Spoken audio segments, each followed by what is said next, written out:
South hero Ajit Kumar పేరు ప్రస్తుతం దేశవ్యాప్తంగా హాట్ టాపిక్గా మారింది.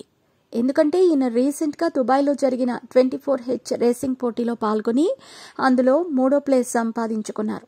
దాంతో దేశవ్యాప్తంగా చాలా మంది ఈయనకు అభినందనలు తెలుపుతున్నారు.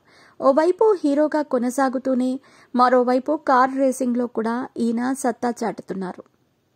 అయితే అలాంటి అజిత్ కుమార్ గురించి కొన్ని గతంలో జరిగిన ప్రేమ విషయాలు బయటపడుతున్నాయి. ఇక అజిత్ కుమార్ హీరోయిన్ శాలినిని ప్రేమించి పెళ్లి చేసుకోకముందు కొంతమంది హీరోయిన్లతో ప్రేమాయణం నడిపించారు. అలాంటి వారిలో హీరా రాజగోపాల్ ఒకరు.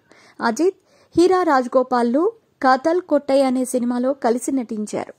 ఈ సినిమా సమయంలోనే వీరి మధ్య బాండింగ్ పెరిగి ప్రేమగా మారింది. అలా వీరిద్దరి మధ్య ప్రేమ బంధం పెళ్లి వరకు వెళ్ళింది.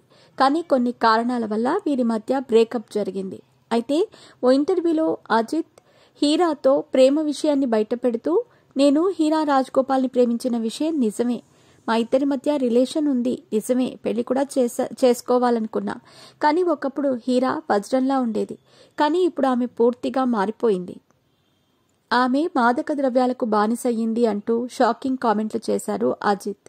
ఇక హీరా అజిత్లు పెళ్లి చేసుకోవాలనుకున్నప్పటికీ హీరా తల్లి మాత్రం పెళ్లికి ఒప్పుకోలేదు. ఎందుకంటే తన కూతురు ఏజ్ చిన్నదని, ఇప్పుడే సినిమాల్లో రాణిస్తోంది, అలాంటిది పెళ్లి చేసుకుంటే ఆమె కెరీర్ నాశనం అవుతుందని చెప్పి వీరి పెళ్లి కాకుండా చేసిందట. ఆ తర్వాత అజిత్ హీరాల మధ్య బ్రేకప్ జరిగింది.